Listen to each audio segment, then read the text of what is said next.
Hello, everybody. Welcome to the Tesla Life 105, June 26, 2019.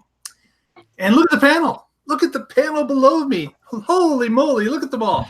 Wait, why am I even here? Let's get right to it. Mr. Russell Frost co-hosting tonight. Well, why am I even here? I don't know. You have all these week. people. You don't need me. Greetings from the bottom left corner of America, Tesla fans. Very good. And is the weather tempered, Mr. Frost? Oh, it is a lovely 72 degrees today in San Diego and partially cloudy. Went for a little ride on the new scooter. Had a wonderful time. Didn't need a jacket. It was gorgeous. Man. I could do. And there's no mosquitoes either. And it's 45% humidity. Wow. You know what, guys? The forest fires are coming. So. Yeah. And it's $2,500 to rent an unfurnished studio. There you go. Wow. Yeah. Yes, wow. Indeed. Yes, indeed. So. Also with us tonight, of course, Mr. Schaefer in Chicago. How are you today, sir? I am fine. We're having one of the best weeks we've had all summer. It feels like summer's finally arrived. I can't beat Southern California, but we have 79 degrees and sunny, and it is a beautiful day. So not going to complain over that. Absolutely not complaining at all. Mr. Green, have you got one up on all these people? It's only 90 some odd degrees out. Plenty of mosquitoes. I'm drinking an Izzy Clementine. How about the humidity meter? Is that off the scale yet? I don't even know what the South humidity Carolina? is. Stand by. It's Charleston. It's wet. It's moist. Stand by. So, inside the house. Oh, we don't care about inside the house. Yeah. It's still moist. Inside humidity is 53%. That's not bad. That's not crazy. And last but not least, Mr. Fusco is joining us from South Central Missouri. How's the weather there? So thanks to a huge thunderstorm that passed through, A, I'm on the show because I didn't get to go to do a planned bike ride. And B, it's dropped our temperature to 71 degrees Fahrenheit here right now. Partly cloudy. Humidity's about 1 million, but it's very comfortable out. Fair enough. Well, speaking of humidity, that kind of leads into our first news item, which is about Gigafactory 3 in China. It's humid over there quite a bit. And what we've got is a couple of screenshots provided by the Twitter user Vincent, who is in touch with China, it seems, quite a bit. So Vincent has supplied us with a few pictures of the internal Gigafactory 3. Wow. As they work on the floor, and it looks like the ceiling. What's your best guess as to what those guys are doing sitting in the track on the floor? Would you think that's an assembly line track? I think it's the world's shortest high-speed rail. Well, that might... Or it could be the. I don't think it's that at all. The embedded track. I think Tony was half right. I think it's going to be an enormous rail gun. and that's going to how they're going to fix their deliveries. Just shoot them out. I think it's just there for the hell of it, My guess is that is for the magnetic track that's being laid beneath the floor to allow the robots to follow a certain path to the factory, delivering items. I would think that would be at a shallower depth because you'd want to be able to redo it. Okay. All right. No, it just doesn't look that deep. And if it's hollow, then maybe they would be able to get under it. It could be conduit. It could be conduit. They're going to run a lot of cable in that place. Could be. Can I express a controversial opinion? What's that? No. How dumb is it to have robots in a country where the labor cost is low? Yeah, but cheap labor can't move so fast you can't see it. That's true. But you need a strobe light to see it. I understand. I don't know. And when the lights are out, the humans just don't work as well. Has Elon talked about whether or not this is going to be as automated a factory as Fremont, for instance, or is he taking a different approach with this one? I believe a different approach is being taken. Oh, okay. So I admit I don't know. There's another shot of a floor or water buildup, one or the other. It's a skating rink. Clearly. Maybe the ceiling wasn't finished right there. I'm guessing they haven't put the cement Another down. shot. What's interesting here is the white beams that I'm assuming are part of the ceiling structure, Mhm. the roof structure, but seems they're awful long. I'm not a construction expert at all, but it just seems like there's, those hang down quite a bit to be like a roof trellis. I'm going with lighting. I'm Lighting or because they're in groups of 3. If you Yeah. look at them, and I'm thinking that each group of 3 will hold a bank of lights. or Okay. or the support materials, like you'll have signage, like when somebody pulls the end on, it turns red. Yeah, but yeah, Also- definitely. They're thick enough to be conduit Yeah, to run wires down, and they're sturdy enough. to hold know, the light fixture. Yeah, Yeah, that's my guess. Yeah, they look like electrical drops. and of course, looks like some sort of chiller units on the Yeah, that roof. is HVAC, my Look at man, those on a pipes. big Yeah. scale. Yeah, Yeah. The lights are man-sized. yeah. Wow. That guy's not careful to suck them up, or they'll never be seen again. Yeah. But yeah, definitely some big equipment going on the roof there for HVAC. Wow. And if anyone wants to know how that works, just let me know. I can hook you up. there you go. How much are one of those units, Tony? How much do they weigh? I don't know that much. Well, a couple cranes to get them up there. Yeah. So I want to say, I never have these in the same order as you do, and some of them I just don't ever have. Are you talking Okay. about our show notes? Is that what Yes. I'm just, I don't know. I'm just following along the one that I have. Okay. Motor Trend. Someone was going to do this. Was it I Evan? think it was me. Yeah, it was Evan. So this in Motor Trend, a little opinion piece by one of their regular writers, who is Christian Seabaugh, and I guess it's nice. It's a little pointless, but maybe for readers that otherwise hadn't seriously considered a Tesla before, it's something a little bit more relatable than a standard story with a Tesla ad next to it. But basically, this is I bought a Model 3 and I like it and I'd buy it again story. His main premise was he was using an imaginary budget of about $40,000 and looking at any car that you could buy in that $40,000 price range. And he had other front runners, Chevy Bolt, Hyundai Kona Electric, and the Kia Niro EV. And he was just kind of looking at these and comparing their features and charging networks and all the various and sundry things that you'd consider in a car. And he liked the Model 3. And that's sort of it. It's a nice piece. He really likes the car. I do too. I don't have a byline. Would you buy it again, Evan? Well, not only would I, but I have. Yeah. Yeah, he's a repeat again offender. and again.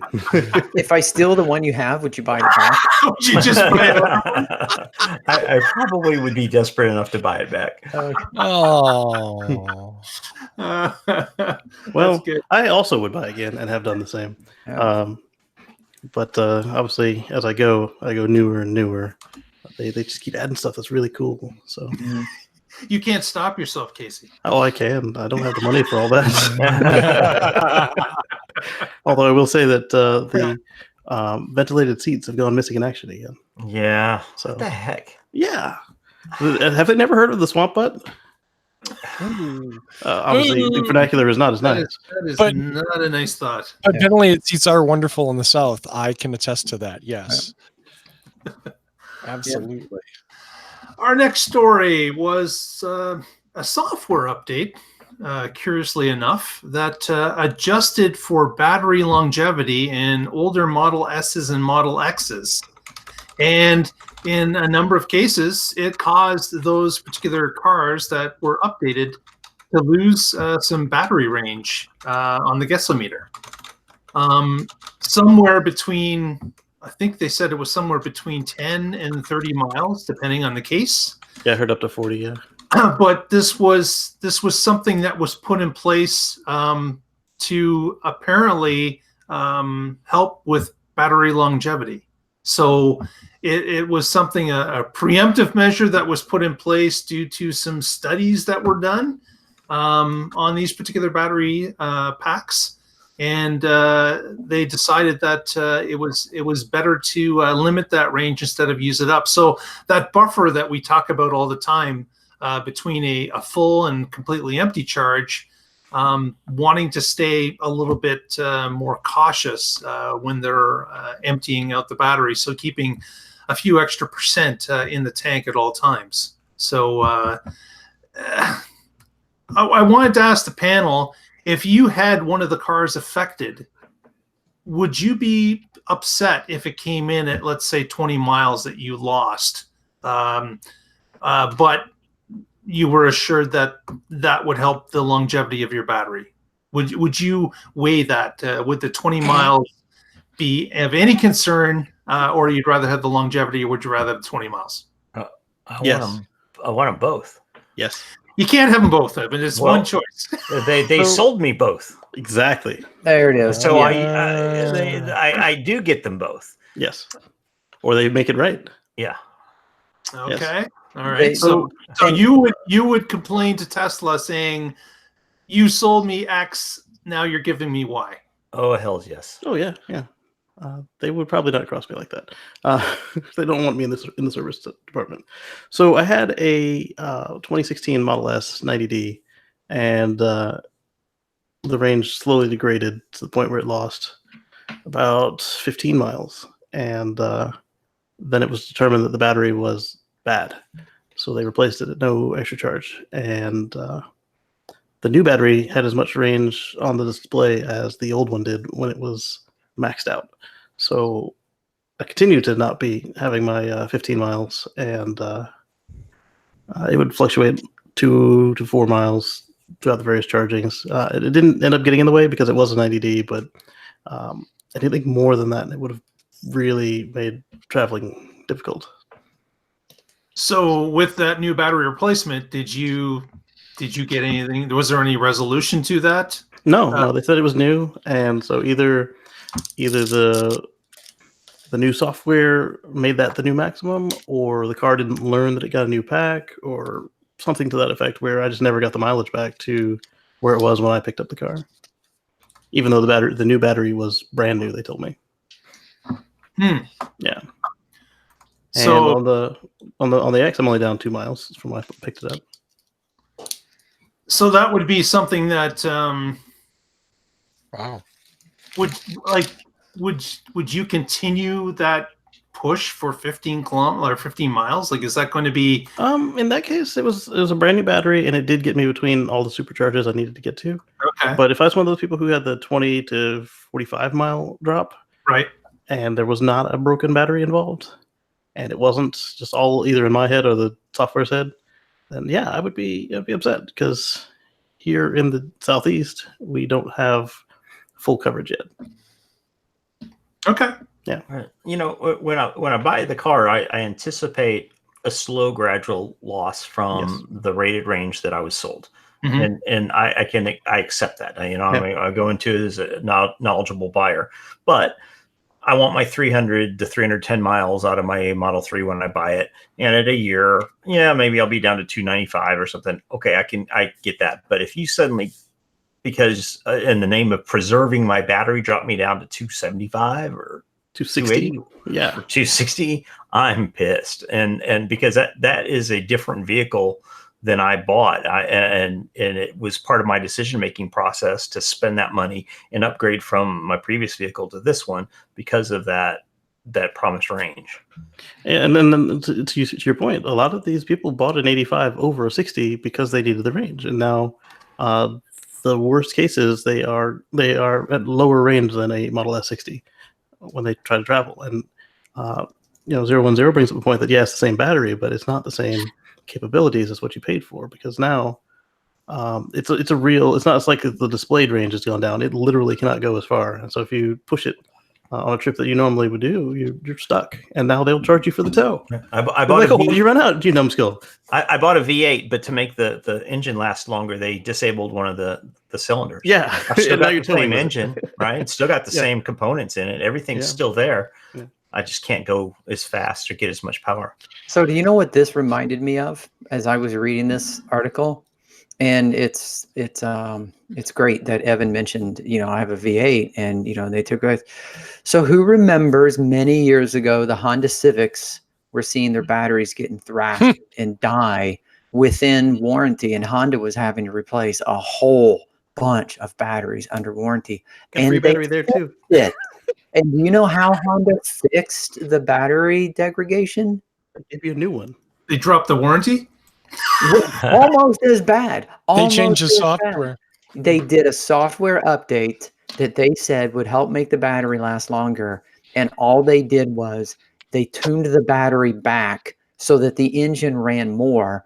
And now instead of getting 43 to 48 miles per gallon, you were getting high 30s, maybe low 40s. The engine was running more. So they crippled the hybrid vehicle to make the battery run longer. I remember that one. I explicitly avoided that software update every time I went in for an oil change.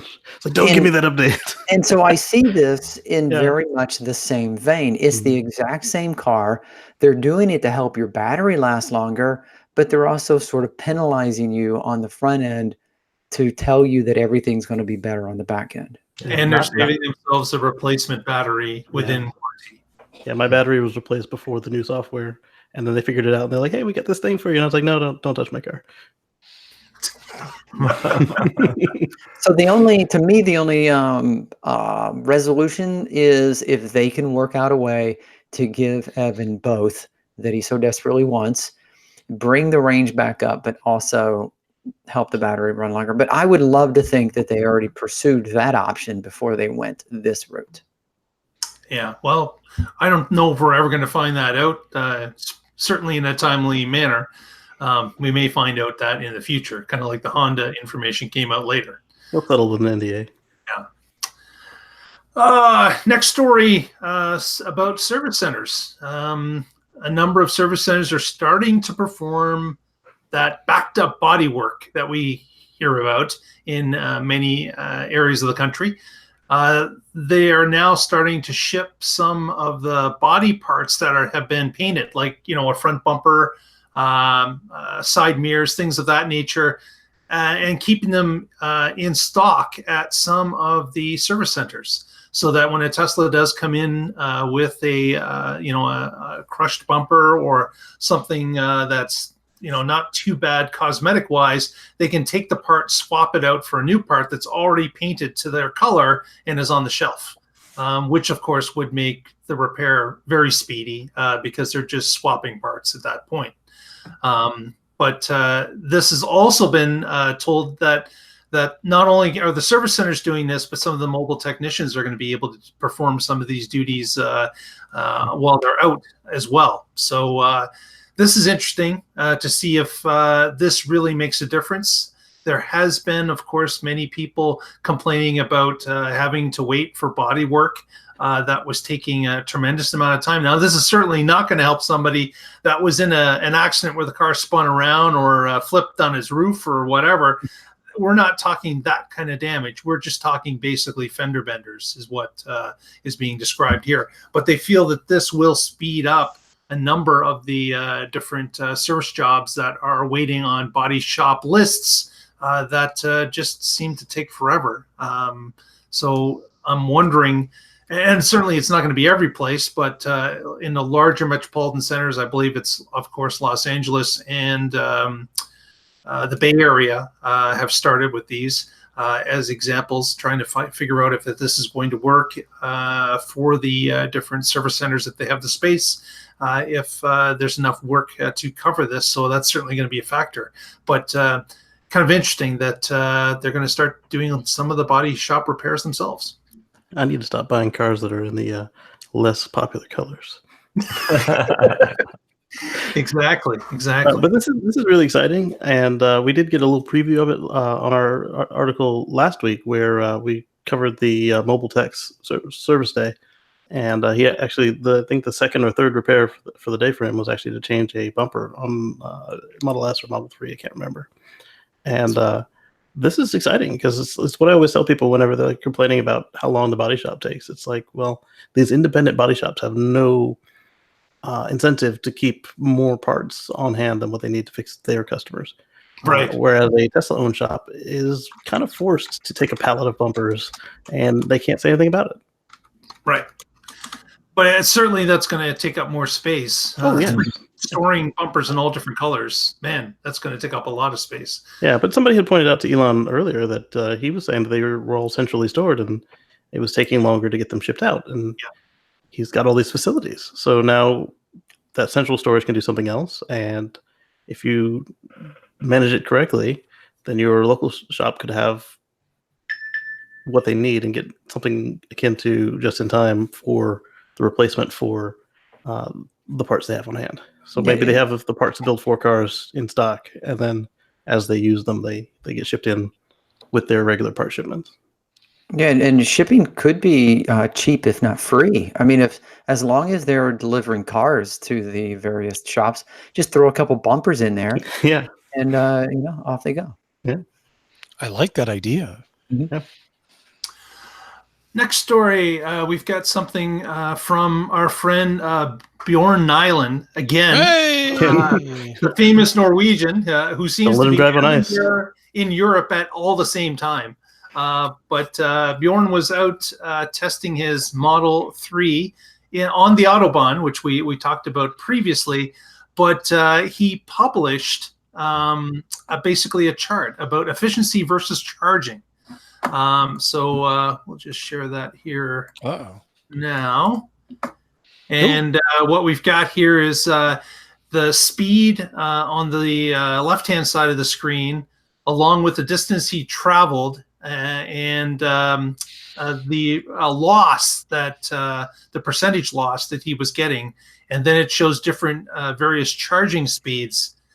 And based on all of this, he figured that the best, or the best speed to travel based on the amount of charge that he would get was 190 kilometers per hour, which is fantastic if you're on the Autobahn, because if you're anywhere else in North America, telling the police that is probably not going to help your ticket. Or anywhere else in Europe, for that matter. But honestly, officer, I'm going to be charging at 120 kilowatts. That's what I need. Look at it. It's the most efficient way to travel. So this was for, not only, because obviously I believe the most efficient speed to travel energy-wise is somewhere about 50 miles per hour. Mm-hmm. Like that's pretty well the standard amongst all cars. They're saying like 27 point something for all the records they set with the Model S. Uh-huh. Yeah. Evan's trying to figure out where he can go 190 miles an hour. I know that look. There is one place, is there not? Doesn't Montana have a road? They changed it before I was born.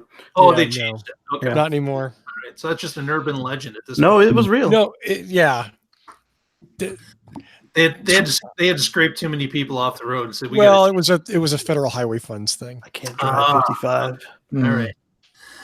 So again, fantastic if you live beside the Autobahn.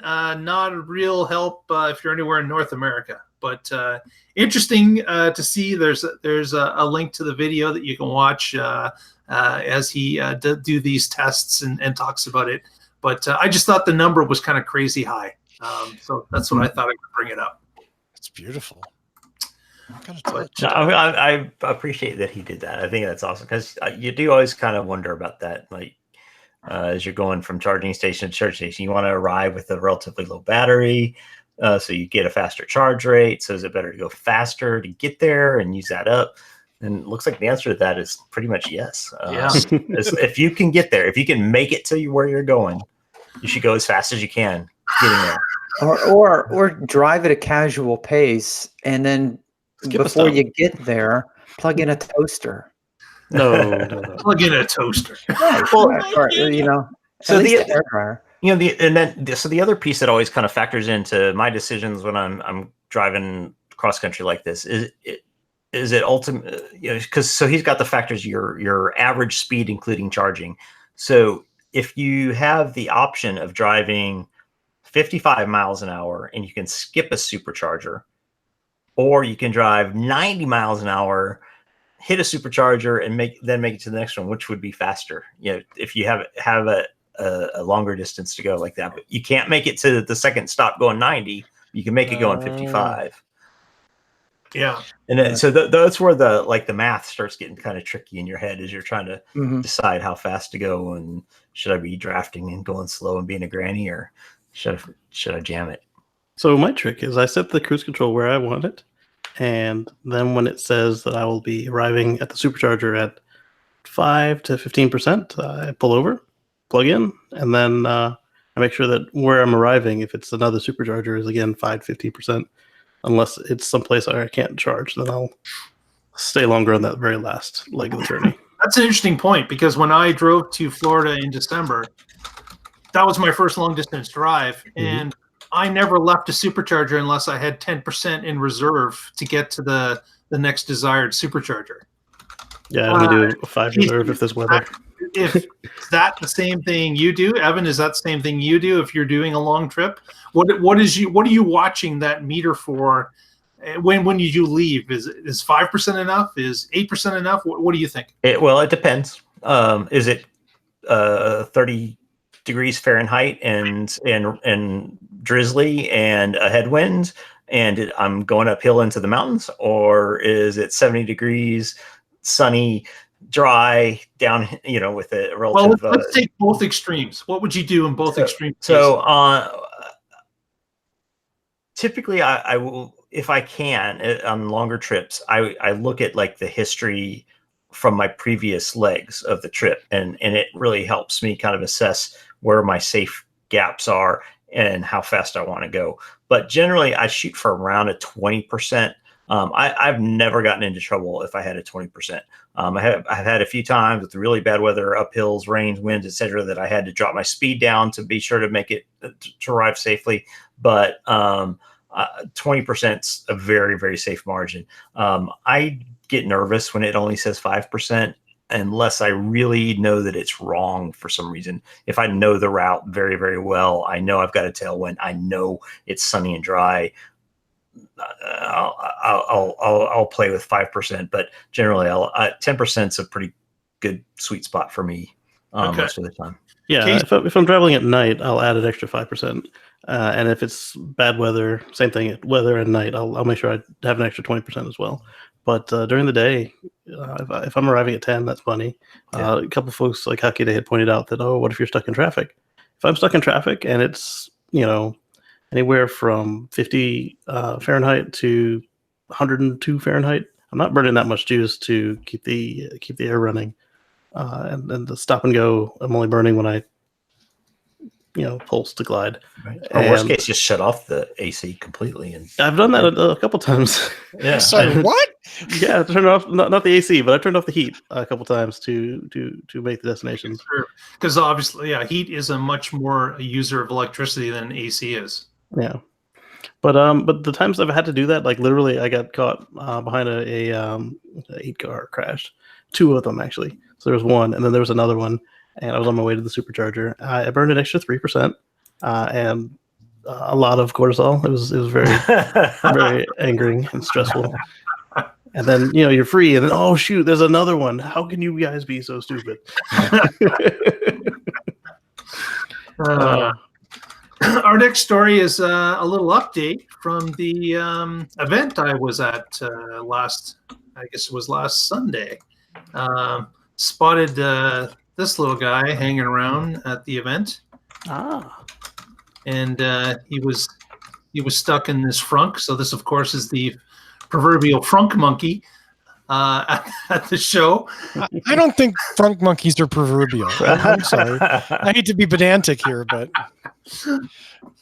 so we had a gathering at the Evolve One Center in Waterloo. We had 31 EVs show up. We were demonstrating EVs to a crowd that was there for the opening of the Ion train here in Waterloo, Kitchener. There was a bit of a sustainability fair. We had some solar vendors out that were talking about solar energy. We had people showing how they operate solar on their homes. It was a good demonstration. And we had a couple of guest speakers that talked about EVs in the current region and current time frame, how many were available, the different incentives that are available, how basically an EV can stack up against a gas car, and things to look for. So it was an informative, great number of sessions, and we all had a pretty good time. And the other thing that happened was... Hey, Mark, before you leave that picture, what is that sticker, the kind of boomerang shaped orange, white, and blue one? I don't have that. Let me see. Let me just bring that up again. Oh, do you mean in the top right-hand corner of the front? That is a requirement. No, it's not. I was going to say that's the fireman cut. No, the top one is that. The other one. The Canadians are also the reason we have a washer fluid sensor in some of the cars. It's a monkey warning sticker. I think that's what it is. And obviously, it didn't work too well on this one. So we had a much more mature front monkey in the Florence car show. Did yours move? It did not move. It was just older, not like age wise, but like it was as if they were both real monkeys. It was like an adolescent. All right. We're guessing at the age of stuffed monkeys. Okay. Well, that one looks like a baby stuffed monkey. The other one, looks like a little teen stuffed monkey. Now, the other thing I'm going to try, and I don't even know if this will work, but I'm going to give it a shot here. You zoom in, enhance. Oh, you guys see that? So dance off. So we had 3 X's, and we tried to combine the Easter egg to see if we could get it to go at the same time. So I still say there needs to be a button for that. Like, hey, whenever anybody starts this thing in the range, just go all the way together. Slightly off, but not bad. We got it pretty close.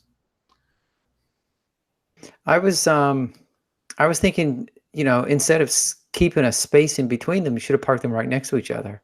But then they won't go. They got to be 9 feet apart, or 8 feet, 9 feet, in order for it not to interfere with the other car and stop one of the cars. As though I didn't know that. I wanted to see the doors bang off each other. Well, see, it does still run the check. It just doesn't run it as often. They're doing patty cake. See, that's what they should do. They should do Model X patty cake, and then the doors can bounce off each other. Yeah, but see, your mobile tech can't come and do the doors because that's a body shop deal. Another way to get those mobile taps out there to fix things. Yes.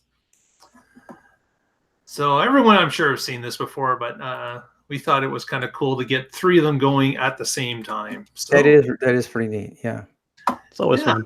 So it was a great event on Sunday, and we're looking. The organizers putting something together in the city of Brampton, which is a suburb of Toronto, and we're going to try to get this 100 Model X's and do that. Wow! Good luck. So it's I have no idea how that's going to turn out, but the information is coming together now. We're trying to amass a group of Model X's to go after the record, which apparently was set in China. I think it was 70 some. So we'll try to beat that at least. Kick their ass, man. Yeah. There was a little bit of flutter in the Chinese one that I saw. I think the most that we've got to actually participate correctly, I think, was 5, and it was no fun. No, it's tough. Yeah, like 3 was tough. Doing 2 was hard. Remember the 360 video I had where they like back together after the end? Yeah, that was. Like I said, Elon, we need a button for synchronized dance-offs. Yes, let's go. That's cheating. That's cheating. There it is. Yeah. No, it's a new feature. Feature request. Another story that came out is Tesla gets a win in Virginia. So we all know about these different states that have put blocks by the local auto association, auto dealer association, trying to prevent Tesla from either displaying or selling or servicing vehicles, depending on what state it is. But Virginia went in front of a judge, and they decided to open the door and allow the stores to open again. So a block was put in place and actually over a year ago, and it finally got back to a judge. And just this week, they decided that yes, they were going to allow a store to open again. But this seems to be a seesaw battle because, of course, whoever loses typically will Fight again. Open up the case again and try to get a different ruling from a different judge. So again, it's kind of ridiculous, but I think that's part of the reasoning for the auto associations is they will fight it on every level they can. And if they can delay it, they feel they're winning anyways. And if they can overturn it, they feel they're winning. So they just keep doing it. Unfortunately, many people in different states will not be able to shop themselves or go to a gallery in some cases because of these crazy laws. And it's ridiculously Texas, stupid. Michigan, I think Ohio, and more. Yeah, it's a shame. And I'm sure that a lot of the politicians and people are the same ones that will tell all their constituents how pro-business they are. Oh yeah, about guaranteed. how keep government out of your lives they are, and yet here they are using the government to squash business. Yep. And I bet you what happens is when they least expect it, this goes to the Supreme Court, and now China's invited, which is their whole thing is, oh, we don't want Chinese autos in here. Well, now you've got it. Yeah. It's going to take time, but I see it going there if they keep this up. Now, this next article comes from the popular Seeking Alpha, which we have talked about several times in the past, about their negative spin on many things when it comes to Tesla. It just turned out that this particular ghostwriter or someone I don't get to talk about it? Sorry. Yes, you were. Come on. Mark, you're so enthusiastic about this. Yes. How you got to give me time to be a jerk, okay? Bring it down. Thank you. I'm going to bring us down a little bit. We're a little too happy. I need to bring everybody down. So, yeah, as Mark very correctly said, as Elon Musk himself has said, Seeking Alpha is a source of evil, much relatable to any of the devil's orifices you care to imagine. It is a source of no good, all that pravda, as it were. And then on the 23rd of June, a non-bylined article shows up, and the title of which is, and I quote, Tesla's Model 3, demand is high. And it goes on for way too many paragraphs, actually, explaining every possible reason why Tesla's demand is high without actually really getting into it. Now, this is my opinion. I'm just going to introduce this and then let the smarter folks on the panel take it apart or not. But yeah, this smells like high-grade horse poop. And I'll tell you why. Well, not why, but one reason why I'm. At the end of the article, disclosure, we are, again, no name, Long Tesla. I wrote this article myself and expresses my own opinions. That doesn't, of course, mean that person couldn't write an accurate, objective article. But in this case, they've really taken all of the talking points about why Tesla does not have a demand problem. And I'm not saying they do or they don't. I'm just saying this article just takes those points, recycles them, puts a bunch of gibberish around it, and there it is. I would hope that if someone was going to defend Tesla, that they would do a better job than this. I noticed it doesn't say I have no plans to buy or sell any shares in the next 72 hours like they usually put on there. Yeah. Interesting. That's usually a default requirement if you're writing something, correct? Is you're supposed to you do or do not own any stake in the company? Well, they said they're long, so yeah, that's true. Yeah, often it's I have no vested interest, I have no financial interest, I don't own stock. But if you start with I do own stock, oftentimes you follow it up with I have no plans of buying or selling in the next 72 hours. Yeah, that's usually what the shorts put on there too. Okay. Yeah.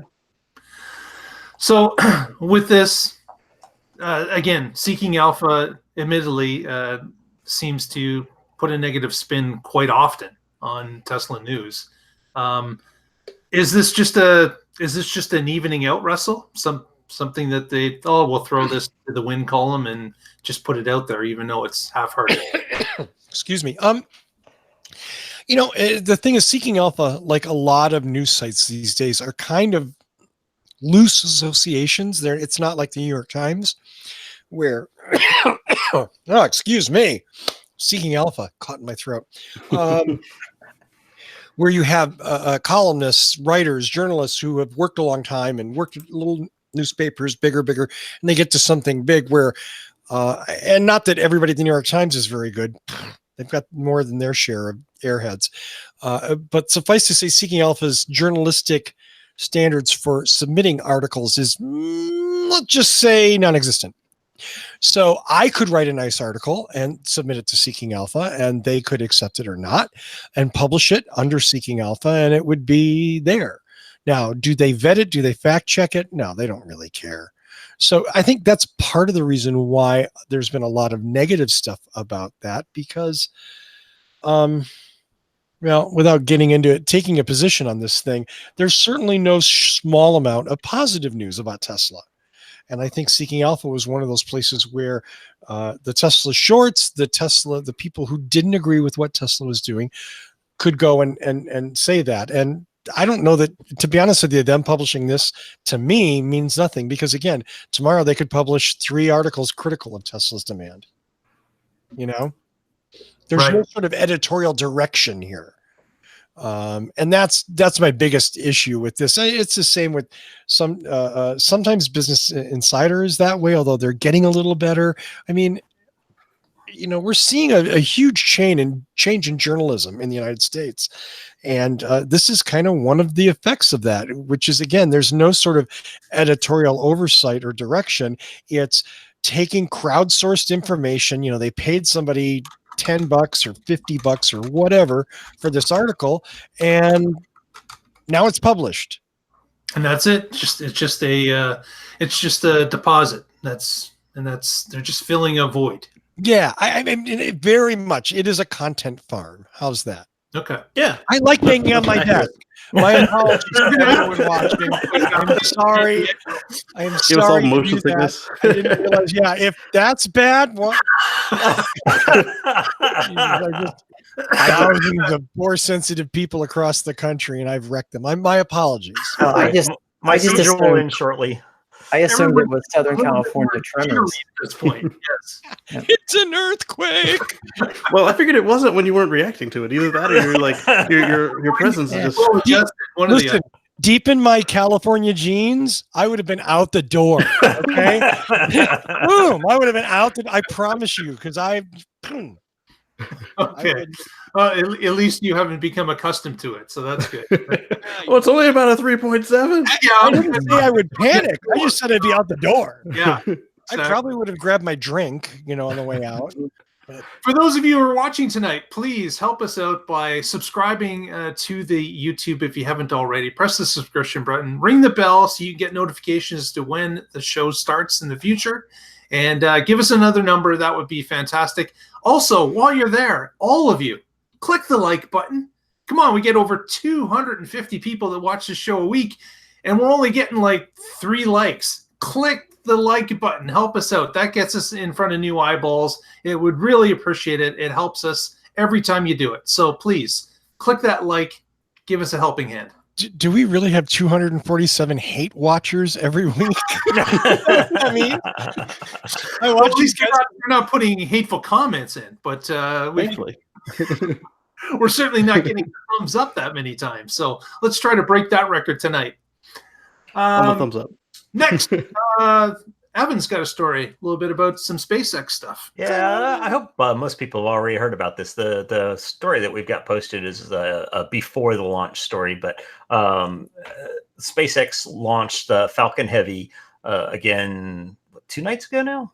I don't remember. That sounds about right. I got up at 1:30 to watch it. So, Yeah. but it was a pretty huge launch for them. It was one of their technically most difficult launches and attempt at recovery of the boosters yet. This story sort of and Teslarati's focused on the fact that the center core recovery was going to be based 1,236 kilometers downrange from the launch site. If you go to this, maybe we can pull that up. We can look at the picture of it. It is in the middle of the ocean, out literally in the Bermuda Triangle. All right, hold on. I got it there.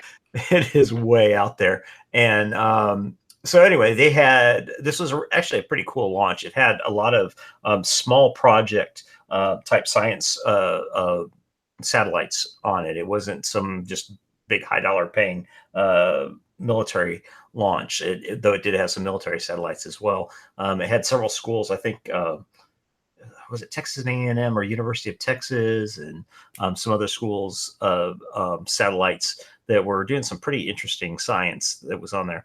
In any case, it was a beautiful launch. The boosters came back, simultaneous landing. There, if you search online, there are some absolutely gorgeous pictures of both the firings of the side boosters as they returned back to Earth, where there's these small streaks up in the sky parallel to each other, and then those go out when that's the reentry burns, and then there's the longer landing burn shots, and it's just gorgeous. But the center booster was a much more technically difficult landing because it was so high and so far out. When it came back in, the reentry speed was about twice the normal, and the heat produced with reentry is a factor, is a quaternary factor, so it's to the power of 4 that the heat goes up for each digit increase in velocity. So this thing had a really, really high reentry burn. It was technically a very difficult landing. And if you got to watch it, if you get out there and find the videos of the landing, it looked like everything was going great. The dust puffed up on Of Course I Still Love You, the drone ship out at the sea.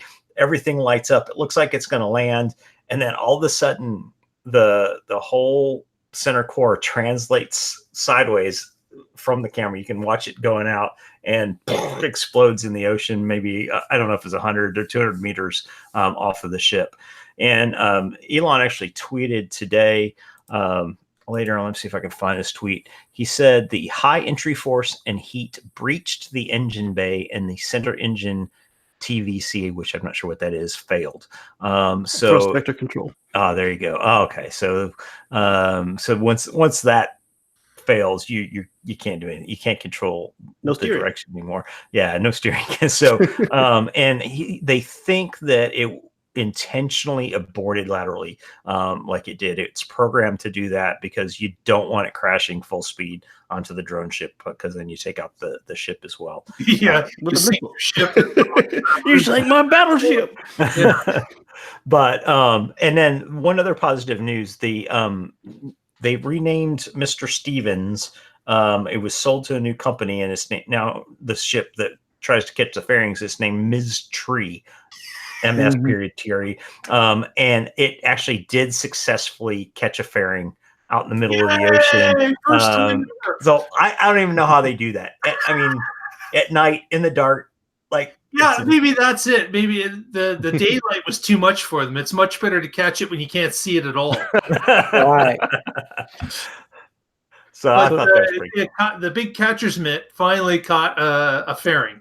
Yeah. So a couple notable things about it were that this is was the first nighttime launch of Falcon Heavy, and Evan alluded to, this is the most difficult landing on drone ship landing that they'd ever attempted of any rocket from SpaceX, not just the center core for Falcon Heavy, but also the regular Falcons as well. And when they were coming in for the landing, they actually are aimed near their target. So in case of the drone ship, it's aimed pretty much where it hit. And for the ones that land on land, they're aimed at the ocean near their landing pad. And if it all checks out, they straighten up and they land on the target. And apparently, in this case, where it failed to check out, it it fixed itself and went back to the target, the other target, the original one. Yep. And a couple people pointed out some of the other payloads. We had Air Force was in charge of the rideshare, and they had cremated remains or sample cremated remains of some folks that departed last year. Wow. Okay. Well, we got to keep rolling. One thing I do want to say though is I can't get enough of watching those two side rockets land at the same time. It is a gorgeous thing. It was unbelievable. You got to see it in person. Again. The sonic booms. Yeah, they are awesome. They're my favorite part. Next, Tony's got a story about a new frunk. Yeah, unfortunately, there's no monkey. Sorry.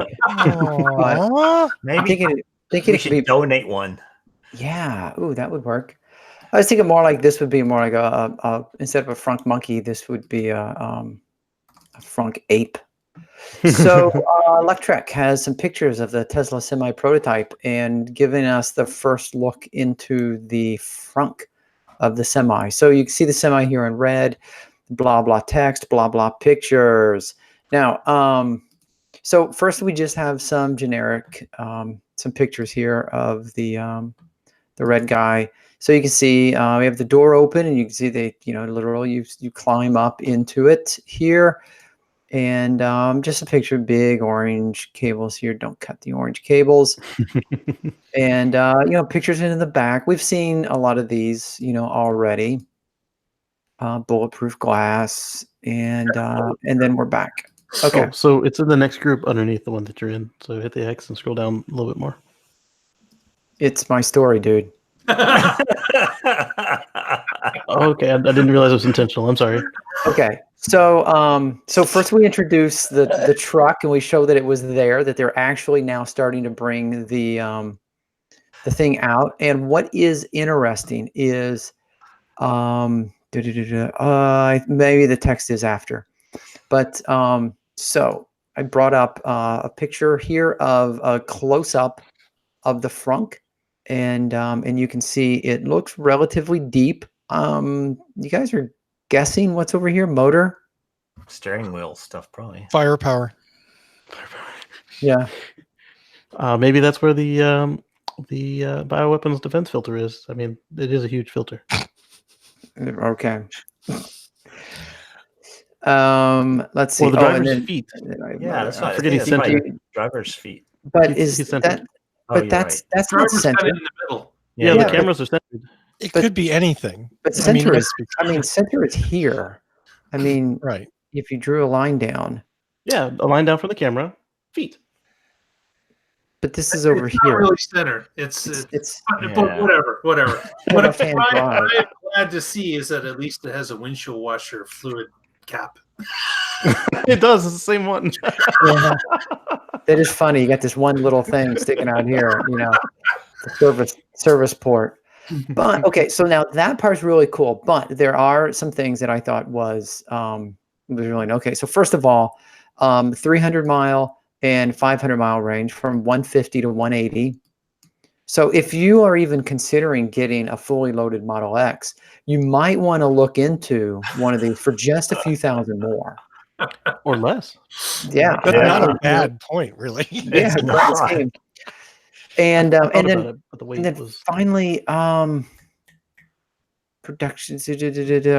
Shoot. Where?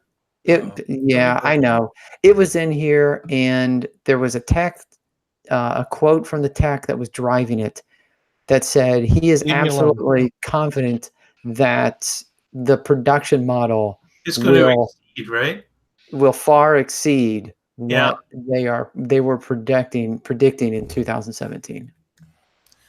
Yeah, I saw that quote as well. So he was saying that they're going to exceed the values that were quoted for the vehicle at the unveil. So more to come from the Semi. Yeah. Awesome. Yeah. Okay. I might find a way. Go. Well, I got a story. Yep. Oh. So as everyone here probably knows, Tesla had applied for a couple of tariff exemptions earlier on some Chinese parts, most importantly, the brain for the autopilot. And I'm pounding the desk again. I'm sorry. And I put my hands behind my back. And the U.S. said no. Well, Tesla applied for another tariff exemption, which was approved. Yes, 10,000 tons of aluminum coming from China, which they're going to use. It's oddly enough, it kind of doesn't say, but because of the specific type of alloy, because of the thicknesses that Tesla needed, and Tesla said they could not get it domestically. This was the only way to get it, and so they're exempted from that tariff. That's going to be a huge savings for Tesla customers, because you can be sure that price will be passed along to you in the future builds of Tesla vehicles. So yay! Yeah, it was with the computer. Go ahead. I'm sorry? It wasn't China. It was Japanese aluminum. Oh, it was Japanese aluminum. I'm sorry. Yeah. No problem. So you're right. Nippon Light Metal Company. Oop. Mm-hmm. So does that sound like a little bit of BS? Like, it smells, but we can't really make fucking aluminum? Right. That was the point. That's what I was about to say, Evan, it says something about the purity and in quote, it's quoted, is not produced in the United States in a sufficient and reasonably available amount or of a satisfactory quality. I'm pretty sure right now every aluminum manufacturer is hating on him right now. I'm right down the road from Alcoa. Yeah. There's an Alcoa next to my hometown. I have a lot of friends working Alcoa, and they make a lot of aluminum. You should get on them to get a better quality aluminum. Well, don't forget the price. The price is also part of it. Well, but that's not in here. It doesn't say price. It just says quality and amount. Wow. So when the computer exemption did not pass, pretty much immediately the price of the car went up, like what, $500 to cover the price of the computer. Yep. Yeah. So imagine what it would be if the metal that makes up the car was not approved. Yeah. Go up too. You're right, and Russell's absolutely correct. Those costs are passed directly on to the consumer. Yep. Yeah. That's you. Next, a quick story. iOS 13 for iPhone, iPad is going to be adding a file management piece to its, architecture. And how this is connected with Tesla is that if you have a Tesla cam that's recording on a device that can connect to an iOS device, you're going to be able to read that shortly with iOS 13, and you can just plug in your stick and read it from the file that's on the stick and see it on your phone. Now, obviously, the best way for this to happen is for Tesla to finish the software internally so that you could view the clip on your own Tesla screen in the big ass screen. But right now, that's not possible. That part of the software is not written. So a number of people, of course, are taking the stick out of the car, going into their house, plugging into their computer or their laptop, and seeing the clips that way. This is another way to maybe do it mobile. You could do it from in the car to your iPhone with the help of iOS 13. So just a quick note that that's coming. If you have an iPhone or iPad, that might be something to look into. They finally caught up to 10-year-old Windows phones and Androids. But I'm not complaining because I can use it too. There you go. Do you remember the story from last week? I think it was last week. The guy in the big truck backed into him. Yeah. And he chased the car down, chased the truck down, called 911. When the policeman showed up, he showed him the video out of the cameras to show him exactly what had happened. And this makes things like that more possible. Yeah. Mm-hmm. We no longer does someone have to say, but officer, I have the video. It's in my car. Unfortunately, I can't get to it right now. Or let me go home and I will email it to you. Right. Yeah, yeah. The times I've offered to email it to them, they've never called me back. But when I'm like, hey, here's a stick. Do you want a copy? They're like, yeah, I'll take that. Yeah. Yeah. They delete the files. They just want the stick. Probably. Yeah. We can be sure it doesn't have a virus on it. Our last story of the evening. No applause? Nothing, huh? Just cricket. No, it's sad. We're almost done. We won't see us again for another hour. Chart that shows some V3 charging infrastructure that was recorded out of I guess this was probably from the Fremont factory V3 charger. But this gentleman recorded the different points of charge, how long it took to get to that, and what the kilowatts, how they peaked and then gradually dropped off. So it's interesting that now the 250, of course, the V3, 250 kilowatts, really showed its strength at about 4 or 5%. It started to ramp up dramatically, and then went on for another 15% and stayed at that 250 or darn close to the 250 value, and then started to tail off. So after 20%, only 20% of the battery being full, then the tail off started and, cut back dramatically. But if you also compare this to a 125 or 135 chart, certainly there's a gain across all of it, or the vast majority of it, up to at least 80%. So this is just an indicator as to the new speed that's going to be available with the version 3 chargers. So in addition to this, a couple of the folks in the Charleston Tesla Club got updates to their Model 3s. And on the 150 kilowatt charging, they're charging even faster than they did before. So, right. And I cool. wanted to mention, but this chart certainly was made with a Model 3 that was a long range battery. Oh yeah. These are performance guys that were reporting back that their 150 had suddenly gotten even faster than it was. So it went from like 500 to 600, almost 700 miles an hour, showing on the screen. Right. Yeah. So good to see. Certainly, we would like to see the rollout of the V3 starting at any point. We haven't seen a new one yet, except for Hawthorne and Fremont. That's it. We have heard something about a Wichita Falls, Texas, but that's still under construction. So we will see. We will see if any of those superchargers that we showed last week along the Trans-Canada, if any of those will be V3. We don't know. Nobody knows. So we're just kind of waiting to see when that first V3 will pop up. And with that, let's say our goodbyes and plugs. And we've all done a good evening's work here, gentlemen. Mr. Fusco, anything to add to the end of the podcast? Let's go Blues. Isn't it all over? It's been over for a while. Yeah, it's my first show since it happened. I'll be wearing my jersey for the What Drives Us. So. Wait, did something happen I didn't know about? It was a professional game. You probably don't have it up there in your. Fighting words. Yes, indeed. Mr. Green, before we get too off the track. So let's get on the track with Mr. Green. So I've got a YouTube channel. That's youtube.com/KCGreen. That's KACEYGREEN. I've been working with homework lately, so I haven't put any fresh videos up there, but I've got about 100 of them, so there's plenty to catch up with. So, but on track, I've got 2 videos related to the track. I've got Track Day, where we take the Model X around the circuit, and another one where we take it up to the drag strip. Very good. So check that out on Casey's YouTube. Subscribe there as well as here. And also, while you're at it, why not subscribe to the What Drives Us podcast, which is coming up an hour from now. So join us there as well. Please Mr. do. Schaefer, what have you got for us? So what I've got is, and I know I haven't captured them all, and a couple of them I think are my own, but I got some show titles here to consider. The first one is "Don't Nerf My 85, Man." And Anders was complaining that he was at work. So my suggestion is drink at work, Anders. Someone was talking about the thruster not taking down the drone ship. And I think it might have been Russell said, "You sank my battleship." SpaceX reinvents missile command.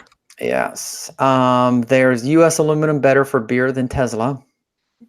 And someone had said, "Send your empties to Tesla." 2 out of 3 ain't bad. Nice. Yeah. Very good. Very good. So we've got some to consider for tonight's title. Yeah. Of course, if you're still watching at this point and haven't clicked that like button, we want you to. What's wrong with you? Curse on your family. Now get it over with. Absolutely. Hey, we're at 12. Lead us home. Oh my. Well, let's see. If you should follow us on social media, right? Because Yep. we're all over the place in social media. On Facebook, it is the Tesla Life #1. On Twitter, where everything is happening, where the Tesla Life is huge. You have to be following us on Twitter, right? That's at the Tesla Life. And of course, just search for the Tesla Life Show here on YouTube. And as Mark and everyone has exhorted you, please, for the love of all that is holy, click the subscribe button. Okay, we need those subscribers. It costs you nothing, and it helps support the show enormously. Absolutely, very well said. And let's not forget Mr. Lee Moon, who his music every week. Thank you very much, Lee. We appreciate it, and love to hear your tune at the beginning and the end of every one of our shows. Yep. Speaking of that, let's wrap it up Mean. and get ready to say goodbye for another week. And tune in next week and find out with us what is going on in the Tesla Life.